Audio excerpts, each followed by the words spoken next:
I wasn't sure if I found it comforting or disturbing to know I had it pretty easy compared to some of the other club members. Probably disturbing. I couldn't help but envy people like Corvin and Marc, who'd grown up in this environment and never had to go through the weird initiation into it that the rest of us had to put up with. I dropped a few things off by my locker and immediately went up to the club room. Like I told Marc the day before, I spent most of my mornings up there reading, researching, and taking notes about different types of fairies, and anything that seemed like it might be pertinent to my personal situation. I stopped at the top of the stairs and sighed. This was all harder than I thought it would be. William, you are here! Oh, grand. I was hoping we'd see you because you two have, like, hung out in other routes, so... Good. Good, good. When I reached the club room, I was surprised to find not only Marc there, but William as well. They were sitting on the sofa, talking quietly. It felt like I rarely saw anyone in the mornings. I'd seen William a few times, Ewan once or twice. There were a few other kids who wandered in here and there, like Drayson and a girl named Shelley whom I'd never really spoken to. At any rate, it was unusual to see William and Marc both sitting there, even more so because they seemed so comfortable in each other's company. I almost never saw either of them talking to anyone outside the club. I wonder why they weren't reading partners to begin with. When we first started school, they were both sitting by themselves, which is a little strange. I hadn't realized they were even friends. In fact, I had actually come to the conclusion that Marc didn't have any friends at all. It was kind of a relief to see him chatting casually with someone besides me. Interesting. I was almost hesitant to interrupt by joining them, but I was the one who told Marc to come early, so I stepped inside. Good morning. Hello. I joined them on the other side of the room, dropping my things unceremoniously by one of the chairs as I flopped down with a long sigh. Rough morning. Yes. Are you okay? Oh yeah, it's not a big deal, really. Just some little annoying things. I shot him a grin. I just like being dramatic. I have noticed that tendency. Very funny. Care to elaborate on what happened? Not particularly. Then there's no reason to be particularly dramatic about it, is there? It's not like I was doing it in order to get you to ask about my morning. Oh, of course not. You'd never do anything like that. I wouldn't, actually.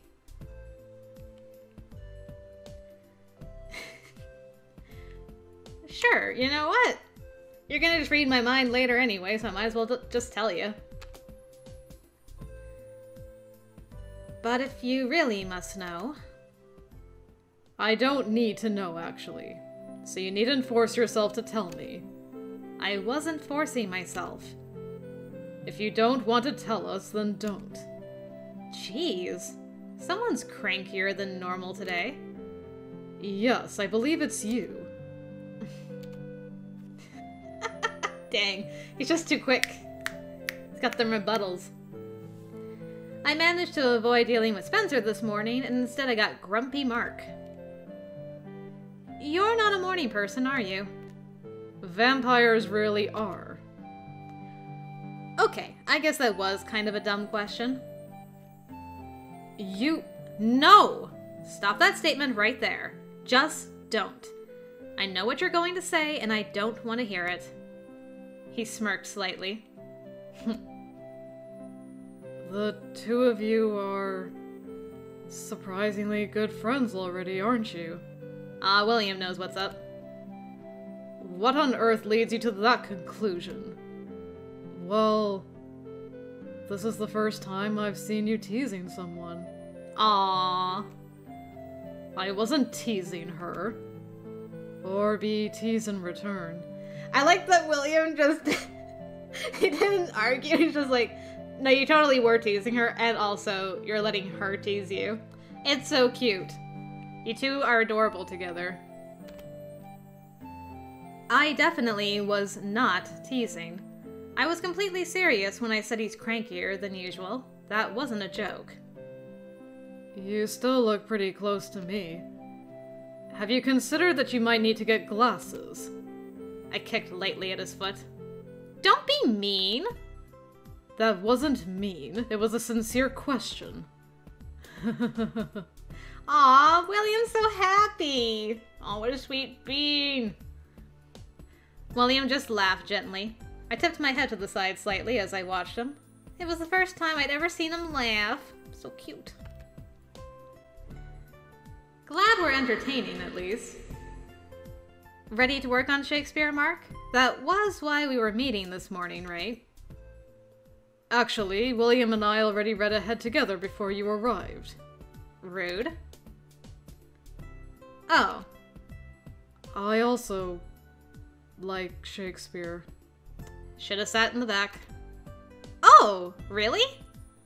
I brightened significantly. Considering my reading partner hated Shakespeare, it kind of made me wish I'd chosen to sit by William instead. Right? Well, there's always next time.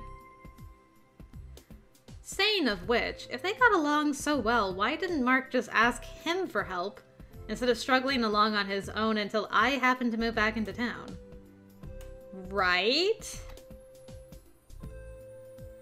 Okay, so he answered my question. Thank you. William doesn't typically have free time, so he's unable to dedicate time to helping me, unlike you. Did he just... I narrowed my eyes slightly. I was probably just being paranoid, but lately I'd swear Mark could actually read my mind. He always seemed to answer questions I didn't actually say aloud. So it was either mind reading or I was way more of an open book than I realized. Which was really irritating because I couldn't read him at all. His face was annoyingly impassive most of the time. Well, if I don't have to help you, I'm going to work on something else. More research. Yeah. Still trying to unlock the puzzle of my dubious history and its connections with my crabby brother. I reached down and pulled out one of the books Velos had let me borrow, along with the plain journal where I kept my notes. Setting them on the table, I reached back into my bag for a pen. Are these your notes? Rude. He picked up the journal and, without asking, flipped it open. That's... Mark frowned. This is... What language is this? William leaned over curiously, looking at the notes as well. Glad there's nothing really private in there, nosy dork. Yeah, I am talking about you. I mean, thinking.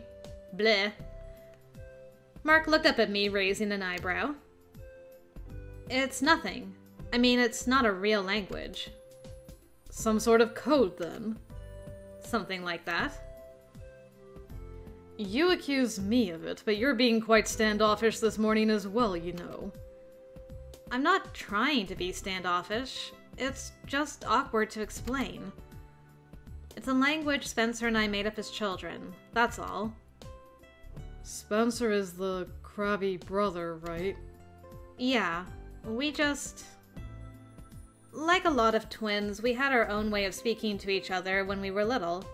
Though I guess it was a little different than usual. I made up the language, then taught it to him. Is it normal for such languages to have a writing system? I thought they were only verbal. They are usually. The language just... I don't know. The letters just sort of came to me. We used it as a sort of code for a long time. He eventually forgot it, but I never did. Mark flipped through the pages of the journal, pausing once to gently run his fingers over one of the hurried sketches. Do you write your notes like this so no one can read it? Yeah. I mean, it would be weird if my family found a journal of notes about the club and stuff. They'd probably question my sanity at the very least. Now I can claim it's some kind of diary or sketch journal, and I just write in code so they can't snoop.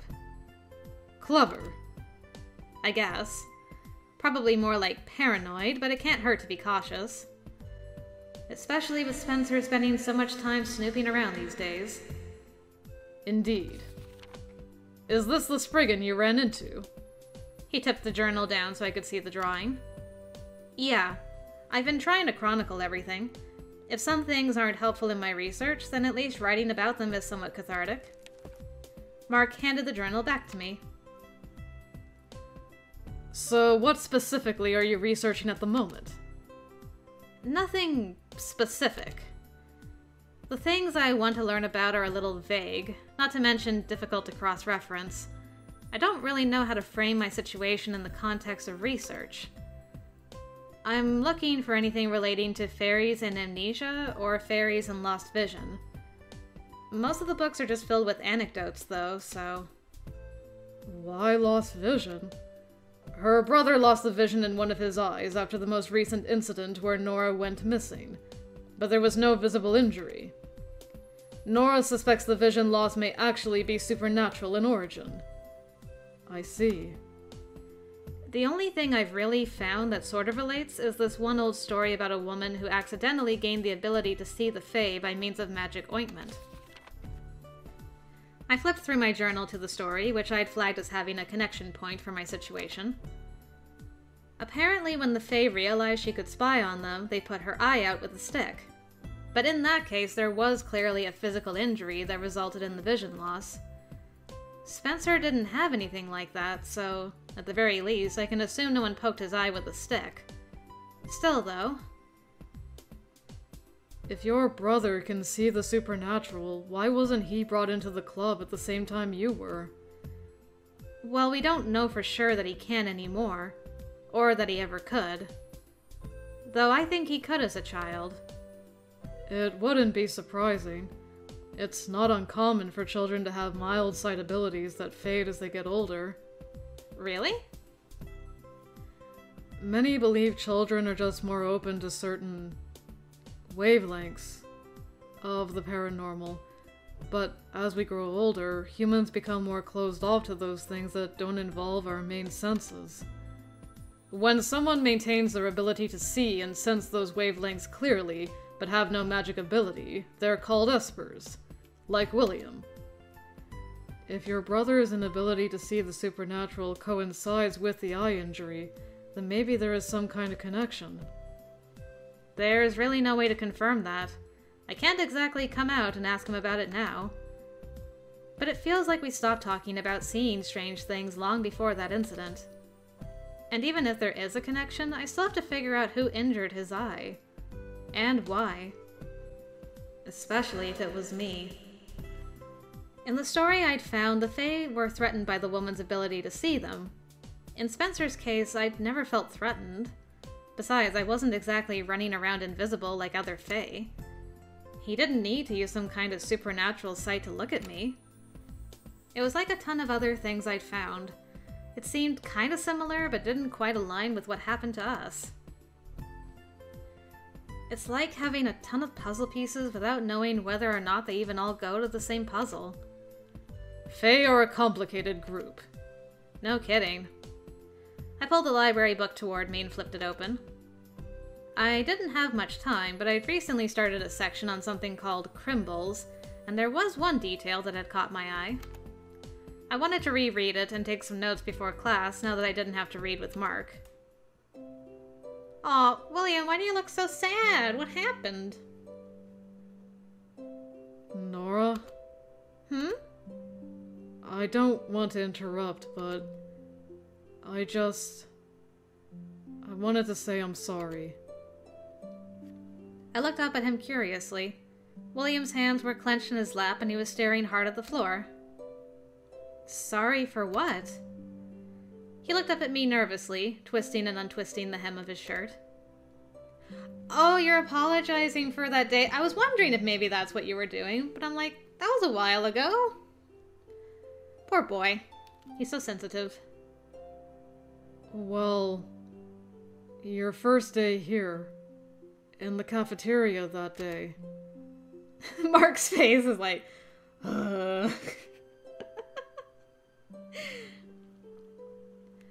I've been wanting to apologize, but I just couldn't...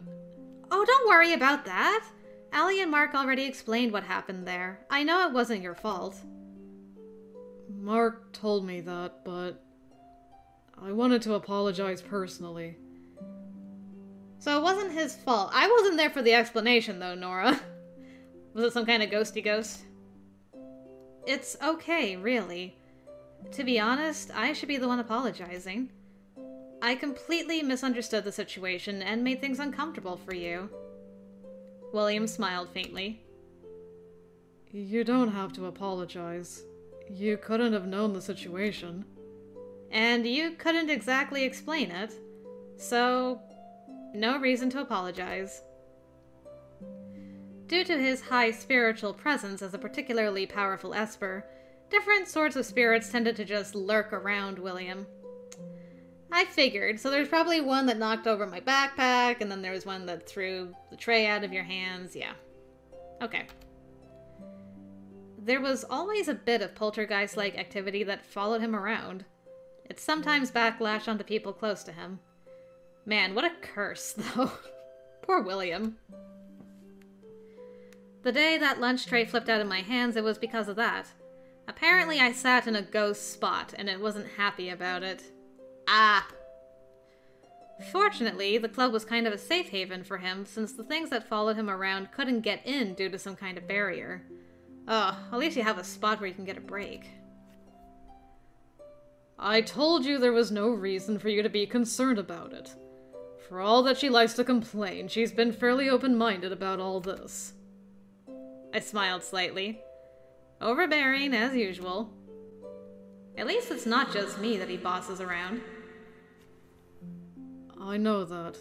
I knew you weren't mad about it. I just didn't feel right not saying something.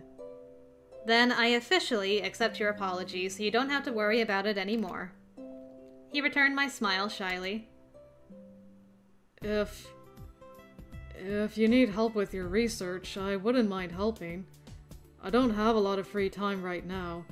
I have lessons I attend in the afternoon, but maybe in the morning sometime? I like that William doesn't have time to help Mark, but he's like, a friend. Hey, do you want to hang out? Aw, William, sweet William. Making plays before his time. I'd like that. If you're ever up here while I'm researching, I'll throw a book or two at you. I mean, not literally, because that would be sort of rude, but you know what I mean. Perhaps I'll make an effort to be here more often as well. From the looks of things, you aren't progressing much on your own. Why do you have to word things rudely every time? You can learn a thing or two from the sweet bean over here. I don't know.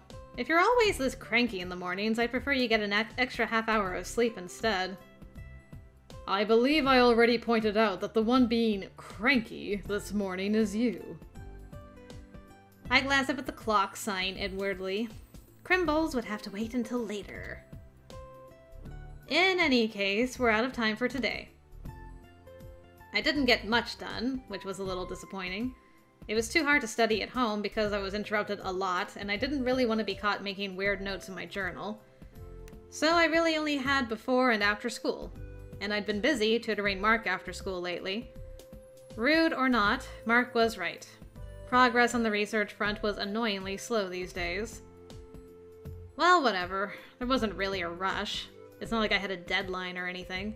I was just being impatient. I slid all my things back into my book bag and stood. The bell was going to ring in a few minutes, so I should just head down now.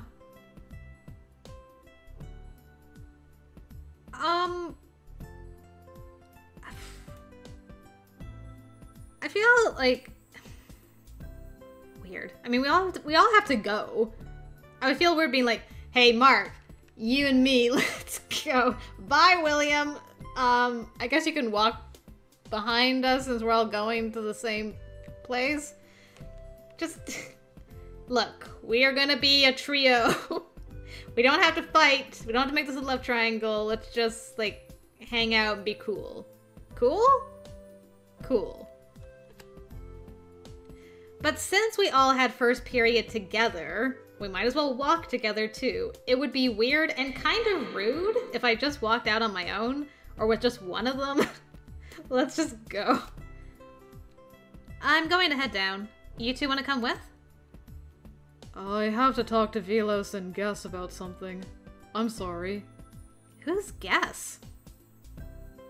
Pardon?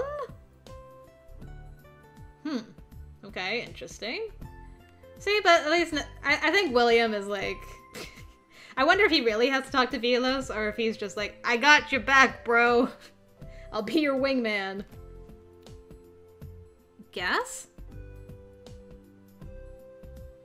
Guess Monroe. Have you not met her? Monroe. Why does Monroe sound familiar? Nope. She's with the agency and works with Velos. She's an Esper like me. Are you teasing a character for your route? Ah, I haven't seen her around. Does she teach here too? Only as an occasional substitute, but she's often lurking about the library. I'll have to keep an eye out then. Anyway, I can walk alone. It just felt weird leaving by myself when we're all going to the same place anyway. I'll walk with you. As you said, we're going to the same place anyway. It's not like I wanted to walk with you specifically, Baka. Alright. We'll see you in class, William. Tell Velos I said hello. I will. I waved to William as he headed into the library. Hello, romantic music as we walk to class. The hall, as usual, was empty. We walked in silence for a few minutes, our footsteps echoing faintly. So... Yes. Aww. Since you were so sensitive about it, I'm sorry. I'm sorry if I seemed standoffish this morning. I didn't mean to be. There's no need to apologize. No, there is. I shouldn't snap at people just because I'm in a bad mood. Then I also apologize if I seemed crankier than normal. I too had an annoying morning. Look at these two. They're growing as people. Nah, it's okay. I'm used to you being pretty disparaging. He stopped walking, causing me to do the same. I looked up at him curiously. A frown was creasing his brow. It really is, though. What? That isn't my intent, you know. What isn't? Ugh. He sighed and continued walking. I followed along, giving him a sidelong look. Being disparaging. Oh, I didn't really mean it in a bad way, though. How is it possible to not mean that in a negative way? I mean... I don't know. It doesn't really bother me anymore. So it used to bother you? Well, of course it's hard not to take it personally at first. But once I realized you were like that with everyone, and it wasn't just that you didn't like me or something, I got used to it. Some people are just like that, right? I've heard, mind you, I'm not sure I believe it, but I've heard I can be a bit like that too. He didn't smile. If anything, his frown deepened. Does it bother you that you come across that way? I mean, it's not like it's the first time I'm pointing it out to him. I know I come across as blunt, but it's too easy to charm others with nice words, flattery, and obligatory politeness, especially for one of my kind. When people become so easily attached to you, or the other way around, it's simpler to just avoid being social and keep others at a distance. But I don't mean to be disparaging. Just to keep me at a distance? You didn't like me in the first place, so charming you doesn't seem to be an issue. The way he said that bothered me a little bit. It's not that I dislike you. Besides, if I had a problem with you, I wouldn't be tutoring you. I am aware of that. Then there's nothing to worry about, right? I'm not worried. I just wanted to make sure you knew. He had such a strangely serious look on his face. Well, he was always serious, but there was something different about him in that moment. Something almost vulnerable. I felt my heart give a little flutter. I mentally slapped myself. There may be something there that wasn't there before. Nope. I was so not letting myself fall for him. Not happening. Especially not when he was literally just talking about not wanting people to get attached to him. I turned away, taking a deep breath, trying to refocus, get my thoughts in order. So, what you're saying is, you know that I know, but you wanted me to know that you know that I know. I looked back over my shoulder and smirked slightly as Marc let out an exasperated sigh. Oh. Seemingly in spite of himself, his lips curved up slightly on one side. I suppose that's one way of putting it.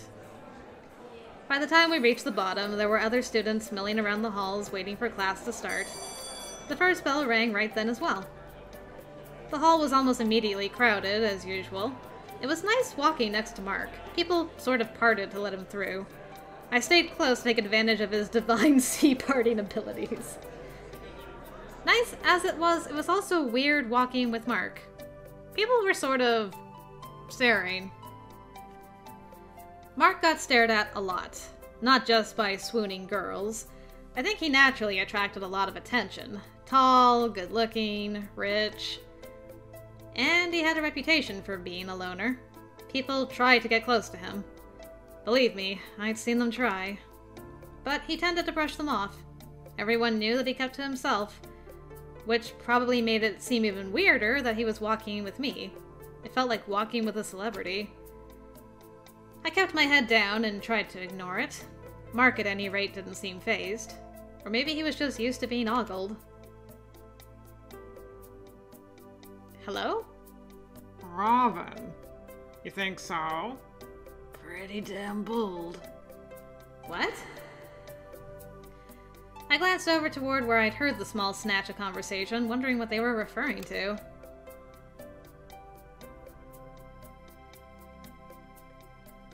Huh. Okay. Well, you also have very similar shaded eyes to our boy Marc here, new guy. Why does everybody dress so nicely? Where do you all shop? Man. Y'all look so good. Alright, hello, new boy. To my surprise, I saw Adrian, from art, standing with a small group of friends, watching me and Marc. I smiled uncertainly, wondering what they'd been talking about. He didn't return the smile. He just turned his head to speak to the boy next to him as if he didn't even see me. I didn't hear what he said this time. We're going to be late. Come on. Yeah. I walked just behind him the rest of the way to literature, casting another look over my shoulder. Adrian was looking my way again, a frown on his face. I smell a conflict. I tried to push the thoughts away as I stepped into literature. I had other things to worry about, and I was probably overthinking. Again. Class went by quickly. Since Marc had already read forward with William, and I was already familiar with it anyway, there wasn't much need to stop and discuss the meaning of the lines. By the end of class, we only had a bit left. And to my surprise, Marc had fewer sarcastic jabs and complaints than usual. I'd have to give William my sympathy, since he probably had to deal with them instead. Lunch finally rolled around, and I made my way down to the cafeteria. I still wanted to sort of sneak up to the club to read or something, but I figured I'd pop in for a few minutes. I'd taken to sitting with Danny, Elliot, and their friends. Knowing them, if I didn't show up, they'd go looking for me. Elliot was a worrywart, and Danny was just, well, super nice. I kept forgetting to ask Allie where she had lunch so I could start eating with her. Though that was a moot point if I was going to start sneaking away to research during lunch. In any case, every time we talked these days, the conversation turned to fairies, magic, and, of course, my stupid brother. Speaking of him, he was off on the far side of the room having lunch with a few people he was on friendly terms with. To be honest, I was partially relieved he was interacting with others at all. Maybe having friends would distract him from paying attention to me. As I passed him, I noticed Marc was nearby as well, heading to his table alone, as usual. He didn't typically sit with anyone else. In fact, he didn't usually eat, either. Can he eat? Is that only an infected thing, or can natural-borns also just eat stuff even if it doesn't really do stuff for them? I suppose that was due to his particular dietary needs. He couldn't exactly pull out a blood bag and start slurping away at it. Assuming they drank blood from blood bags. Like, could you put it in, like, a soda cup and pretend you were drinking, like, soda? Oh yeah, juice boxes! Yeah, good call. Maybe they put it in little boxes. Like those juice boxes you put in a kid's lunch. I had no idea. It was a pretty funny mental image, though. Regardless, it did make me wonder why he bothered to come to the cafeteria instead of just going to the library or something. Seemed to me like it would be easier. Maybe he's just trying to maintain a sense of normalcy. He is essentially pretending to be human after all. These days, when I saw him sitting alone, I thought about offering to sit with him. But at the same time, it wasn't like he didn't know other people. Not to mention, there were lots of people who wanted to get to know him. If he wanted to sit with someone, he could. He definitely didn't need me to offer out of misplaced pity, so it felt awkward. Besides, it's not like we're friends. I kept having to remind myself of that. We only talked during class or while we were studying. That wasn't friendship. Probably. I didn't know. Interpersonal relationships were difficult. Girl, you can say that again. This is why you're going to end up a lonely old lady being nibbled to death by her ferrets. As I passed Marc, feeling like a little bundle of awkward, several other students pushed past me. They're in quite a rush. Is that Adrian and Matthew? I paused to watch them all pull up chairs at Marc's usual table, deliberately closing off any empty spaces. What are they? Man, Marc must be furious, because he jumped down my throat whenever I sat at his table. Marc was not even 10 feet away. He'd clearly been headed there as well. The look on his face was unreadable as always. Adrian gave Marc an unpleasant smirk as Marc approached. Sorry, there aren't any more free chairs. Whoa. Marc didn't acknowledge them or even break stride. He walked past as if he hadn't planned on stopping anyway. A very typical Marc response, but I hesitated, unsure what exactly I should do. Or could do, really. Marc was being bullied? Marc? Our eyes met as he passed me. I started to open my mouth. Don't. Okay. That was all he said before he simply left the cafeteria. I stood there for a long moment, trying to work out what he meant. Don't... what? Don't interfere? Don't say anything? Frowning, I glanced back at his table. Adrian was staring at me. No smirk, just a really intense stare. I looked away first. What on earth is going on there? Nora! I sidled away from the group as Elliot called me over to their table, but I was still a bit bothered by what I'd seen. Why would anyone try to bully Marc? And who actually could bully him? Even if he was more of a loner, he radiated confidence. He definitely wasn't what you'd consider a typical bullying victim. I was still frowning as I slid into my usual seat, sandwiched between Elliot and Danny. Hey, Nora. Hi. You're not skipping lunch again, are you? Oh. No, I'll go get something in a minute. Good. You're already too thin. Thanks. I made a face at him.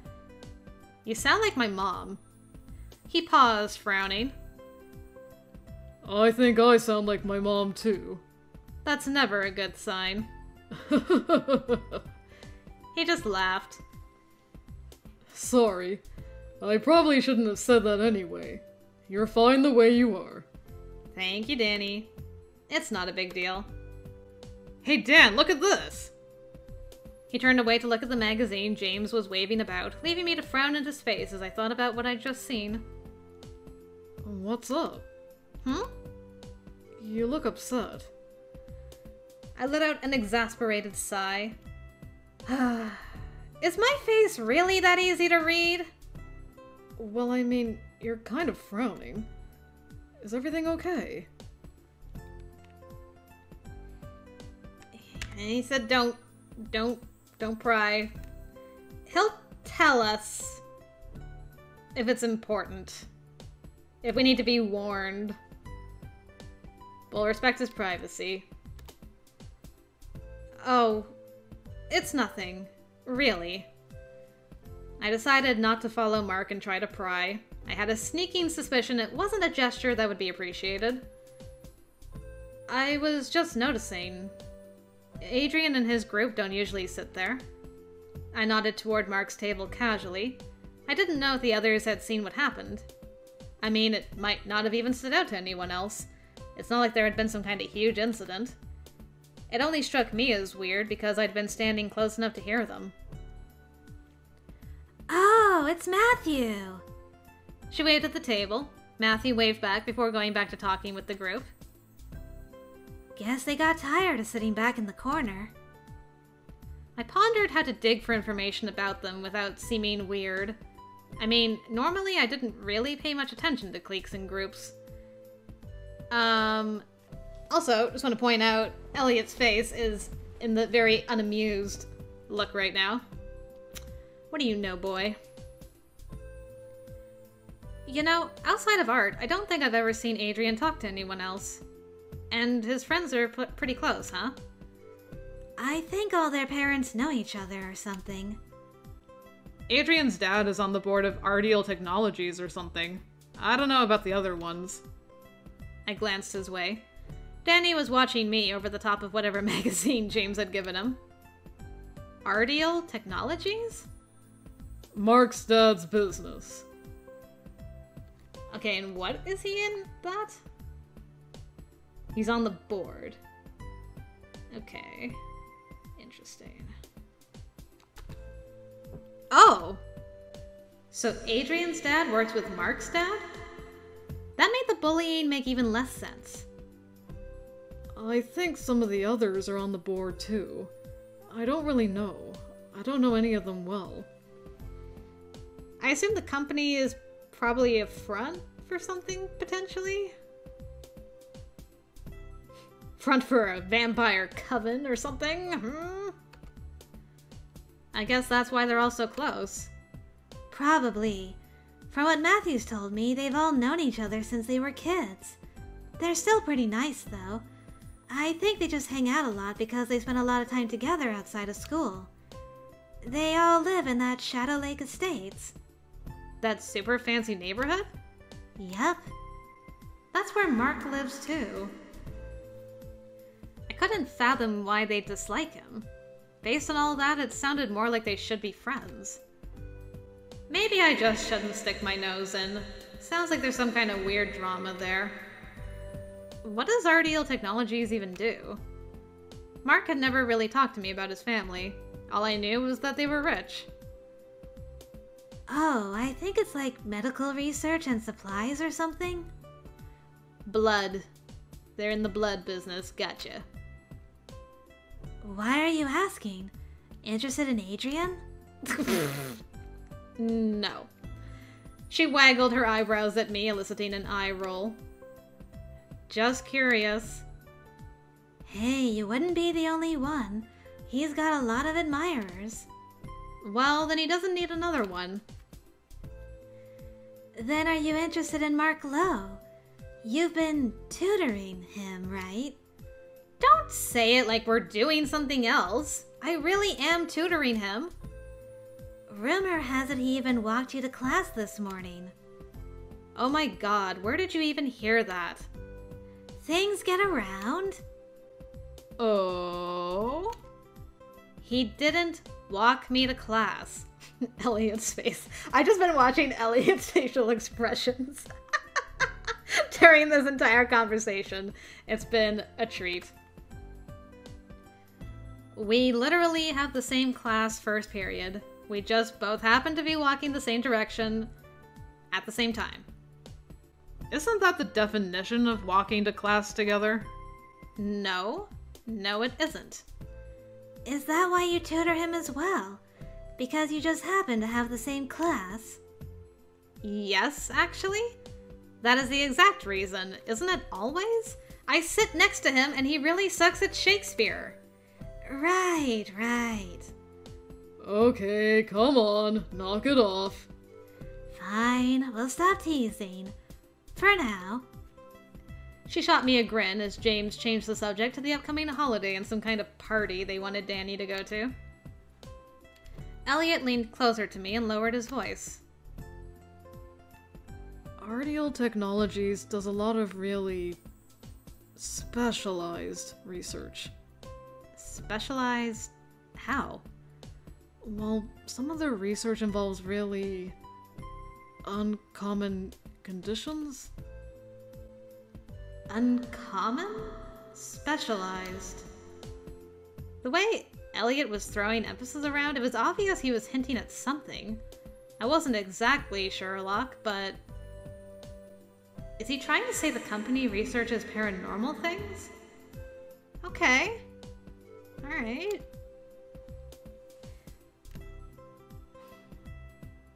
Yeah, so the company is a front. But I wonder if the front is that they, like, collect blood, which they need anyway, but they're also researching paranormal stuff. Alright. It made sense considering that Mark's family was all vampires, but if Adrian's dad was on the board, then... Were Adrian and others cryptics? Vampires? I would never have guessed just by looking at them. But why would they exclude a member of their own species? If anything, I'd have expected Mark to be welcomed in. If you figured it out, then you should understand. It's best to not get involved, right? Well, it really didn't have anything to do with me. I should probably just forget I saw anything and not think too hard on it. What are you two talking about all thick as thieves over there? I looked over guiltily as the others laughed. Elliot's face. Nothing important. Oh, really? Well, in that case, Elliot, are you coming to the Halloween party? Inquiring minds need to know. Sorry. Can't do it this year. Have other obligations. You never come to our parties. Come on! Danny isn't coming either. You guys seriously need to get out more. Nora, what about you? You're officially invited too, you know. I don't think I can make it, sadly. My mom is already plotting something. She typically likes us home for holidays, for whatever reason. I think she just likes to hear Spencer and I bicker. Hey now, you three aren't planning to go do something by yourselves, are you? Don't you all live next to each other? We do, but... We're not planning anything. I really will be at home all night. I guess that means your brother won't come either. Why would you want him to? Oh... No... But she had that weird little smile on her face that Allie always got when she talked about Spencer. I could recognize it a mile away. Great, why does everybody want Spencer's butt? I guess that sulky loner act really does work on girls. I didn't have the heart to tell her that Allie had already spoken for him and would totally fight her over it. She would. And given her magic advantage, Allie was someone I would not want to fight. No, I'm afraid not. I'll be stuck with him. Well, tell him he's invited anyway, just so he knows we care. In fact, you should get him to sit with us sometime. You can tell him if you want. If I tell him, he'll definitely reject the invitation outright. And believe me, you won't get him to sit here as long as I'm in visual range. You two really don't get along, do you? Nope, not a bit.